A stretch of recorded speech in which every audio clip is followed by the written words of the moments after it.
Muito bem, amigos, de volta ao curso Fé, módulo 1, Determinação, e nós estamos na 35ª lição, onde estamos estudando sobre as tentações. E é bom que a gente aprenda bastante sobre essas técnicas que o diabo usa para nos afastar da palavra de Deus.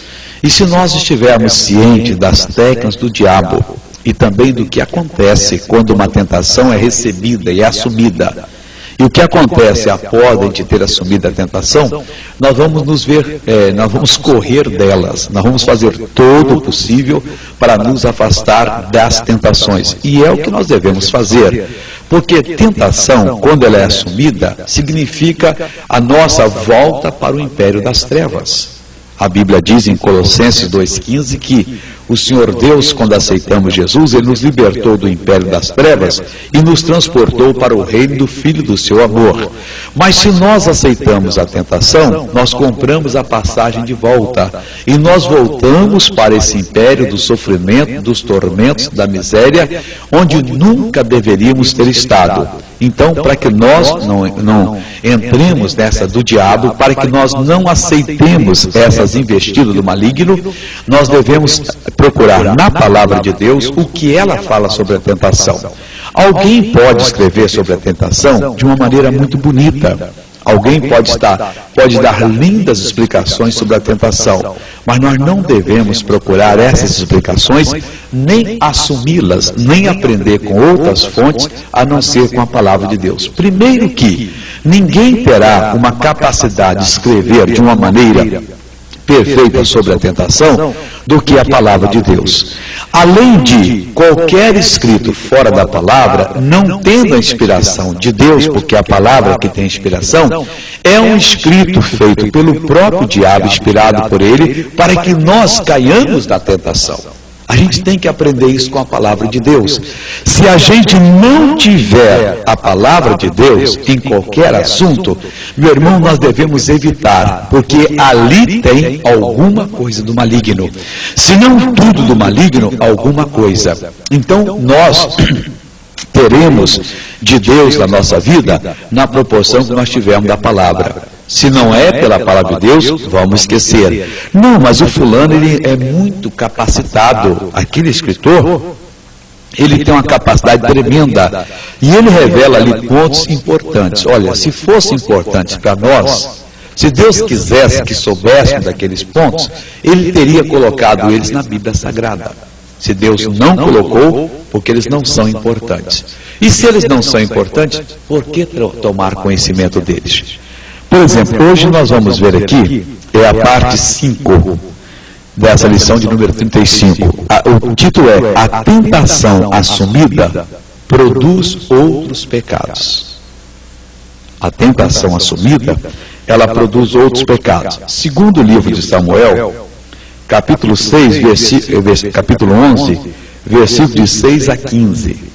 Nós vamos ver a tentação que o rei Davi teve, que nós já estudamos aqui em profundidade. E ele assumiu a tentação. E nós vamos ver o que aconteceu depois, segundo esse relato do Espírito Santo. Está escrito assim, segundo Samuel 11, de 6 a 15. Então enviou Davi a Joabe, dizendo: envia-me Urias o Eteu. E Joabe enviou Urias a Davi. Bom, nós vimos que o Davi havia, depois do almoço, passeado lá no seu palácio, ao invés de estar com o povo de Deus na frente da batalha, na guerra, ou orando por aqueles que estavam na guerra, ele foi dormir, depois foi passear, como se o mundo estivesse a mil maravilhas. E lá do seu palácio, ele viu uma senhora que não tinha muito cuidado com o corpo dela, né? Apesar de ser muito bonita, porque ela estava se banhando ao ar livre. E Davi, quando viu aquilo, ele foi tentado. Mandou saber quem é aquela mulher, e talvez ela estivesse ali, sabendo que a tal horas ele costumava passear no seu palácio, que daria para vê-la, não sei se ela estava se oferecendo a ele, mas o resultado foi que ele caiu em transgressão. Trouxe ela para lá, teve um caso amoroso com ela, ela até concebeu. E o Davi, quando soube daquilo, então ele mandou que Joabe, o comandante do seu exército, enviasse a Urias, o Eteu. Ele já estava com um propósito satânico no seu coração. Você vê que quando a pessoa assume a tentação, esse assumir da tentação produz outros pecados. O bom é que não se assuma nenhuma tentação, porque depois a pessoa quer se ver livre do que fez. Então comete uma coisa pior e a coisa vai crescendo. Diz o seguinte: vindo, pois, Urias a ele, perguntou Davi como ficava Joabe, e como ficava o povo e como ia a guerra. Depois disse Davi a Urias: desce à tua casa e lava os teus pés. E saindo Davi, Urias, da casa real, logo saiu atrás dele iguaria do rei. Quer dizer, alguém que o rei mandou para vigiar. O rei chama a Urias e pergunta como é que ele vai, como é que vai Joabe, como é que vai a guerra. E você vê a maldade do coração, né? Ele está olhando para Urias, pois eu tive um caso com a sua mulher, em outras palavras, não falava, eu tenho que saber o que eu vou fazer com você. Você não sabe nada disso. E Urias, na maior das inocências, e a guerra vai bem, nós estamos ganhando, Joabe é um bom comandante, pode deixar que nós vamos ganhar a batalha é nossa. E Davi, ouvindo aquilo ali, sabendo que ele havia adulterado com a mulher desse Urias, e mandou agora Urias descer à casa dele, lavar os pés. E saindo Urias da casa real, logo saiu atrás dele iguaria do rei. Quer dizer, foi alguém mandado pelo rei. Eu nunca tinha visto essa palavra iguaria como isso, alguém. Porém Urias se deitou à porta da casa real com todo o céu do Senhor e não desceu à sua casa. Ele foi e deitou-se na porta da casa real, que devia ter ali um compartimento, né? Onde os céus ficavam, e Urias ficou com eles. E o que aconteceu? E o fizeram saber a Davi, dizendo: Urias não desceu à sua casa. Então disse Davi a Urias: não vens tu de uma jornada? Por que não desceste à tua casa? Olha que o Davi estava preocupadíssimo. Ele não tinha como fazer a coisa. Talvez ele quisesse que Urias fosse para casa para se deitar com a mulher, porque se ela concebesse dele, Davi, como foi pouco tempo, Urias podia pensar que era dele. E ninguém levantaria suspeita. Mas Urias era um homem fiel, e nós vamos ver em seguida, e ele não foi para sua casa. Ele foi e se deitou na porta da casa real, fizeram saber a Davi. Davi estava preocupado, colocou vigias. Então manda chamar Urias. E agora, dando uma de muito bonzinho, ele diz o seguinte: não vens tu de uma jornada? Por que não desceste a tua casa? E disse Urias a Davi: a arca e Israel, e Judá ficam em tendas, e Joabe meu senhor, e os servos do meu senhor estão acampados no campo. E hei de eu entrar na minha casa para comer e beber, e para me deitar com minha mulher? Pela tua vida e pela vida da tua alma, que eu não farei tal coisa. Olha, eu acho que essa resposta de Urias para Davi deve ter queimado a consciência de Davi. Ele deve ter pensado: meu Deus, eu estou diante de um homem mais do que fiel.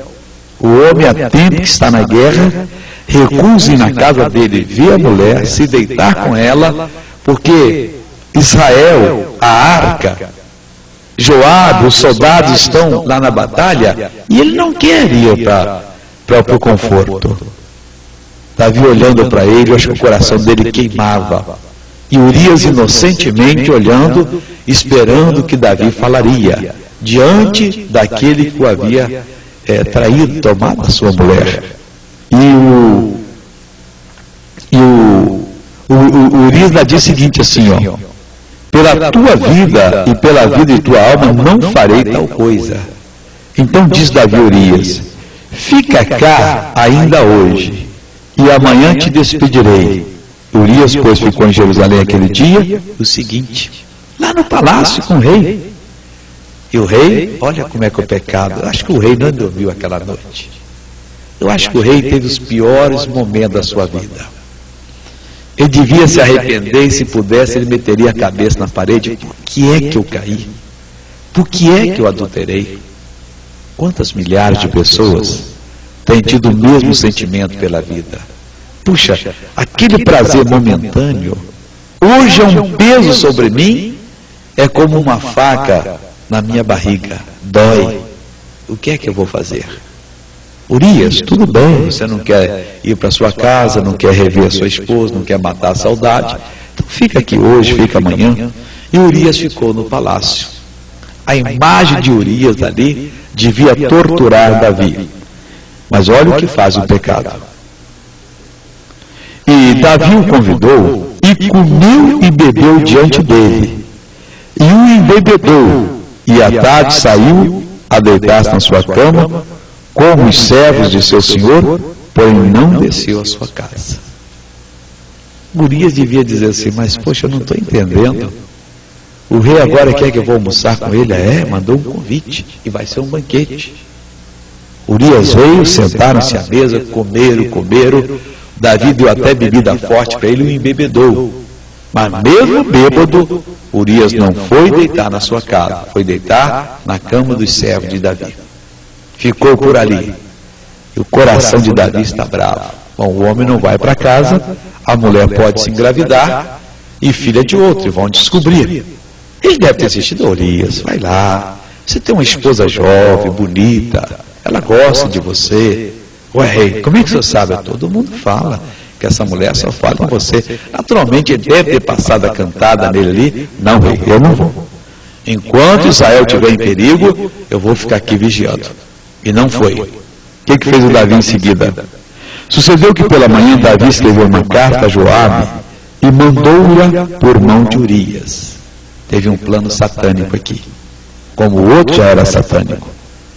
Quer dizer, um pecado puxa o outro, um abismo puxa o outro. E quando a pessoa vê, já fez o que não deveria fazer. Pegou o papel, o pergaminho lá, e escreveu uma carta para Joabe. E mandou essa carta pela mão de Urias. E que carta era essa? Escreveu na carta dizendo: ponde a Urias na frente da maior força da peleja, e retirai-vos detrás dele, para que seja ferido e morra. Coisa brava, hein? Onde uma pessoa chega quando ela é cegada pelo pecado. Não importa se a pessoa tenha sido uma grande bênção na mão de Deus. O pecado cega. Pergunte a Sansão, um homem que era forte, poderoso, um homem que não se dobrava diante de nada, a não ser diante do pecado. Arranjou Dalila, entregou o seu segredo e acabou com os olhos vazados, trabalhando no moinho, no maçarico, fabricando tijolos. Pergunte a Davi se o pecado compensa.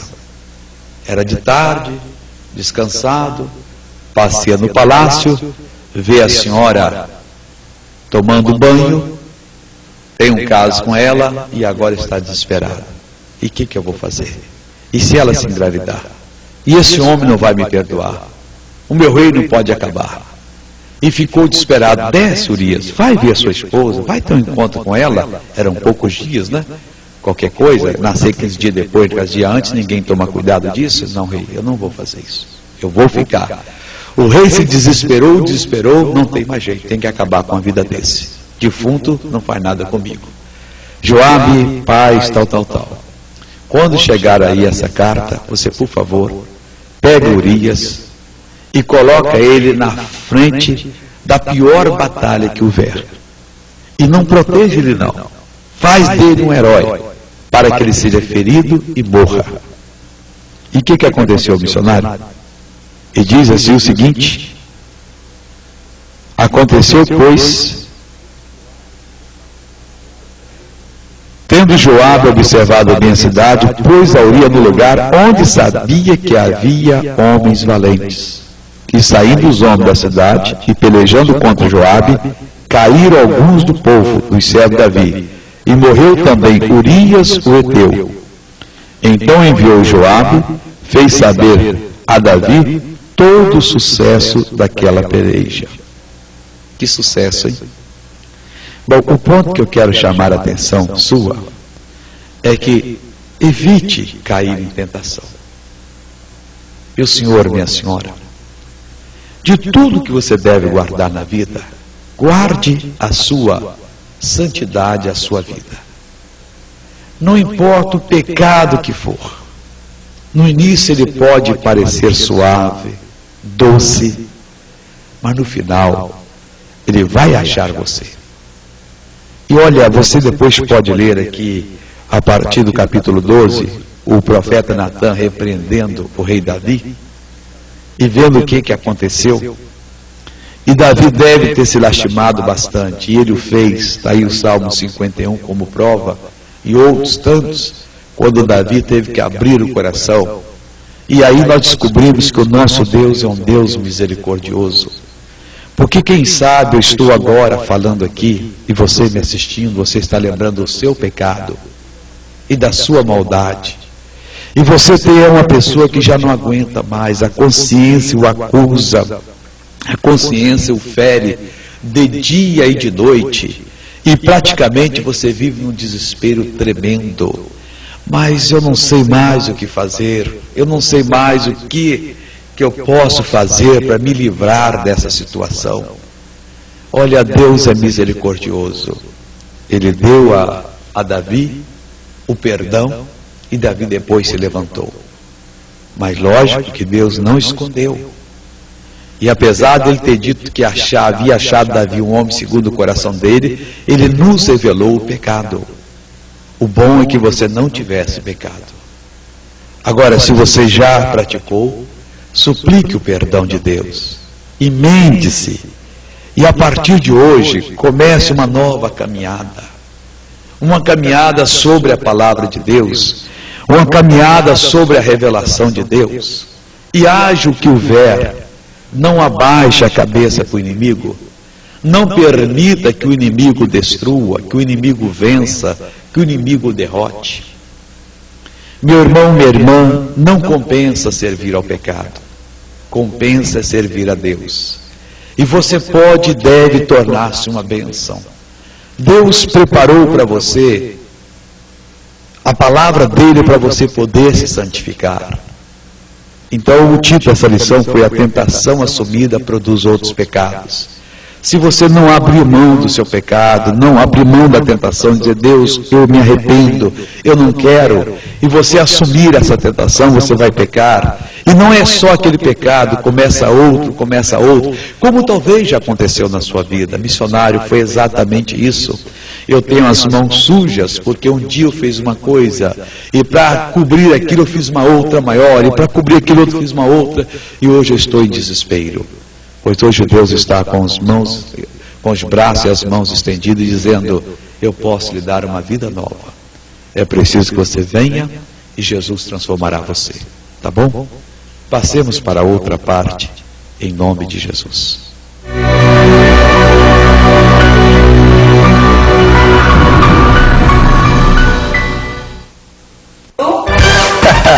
O romantismo está em baixa.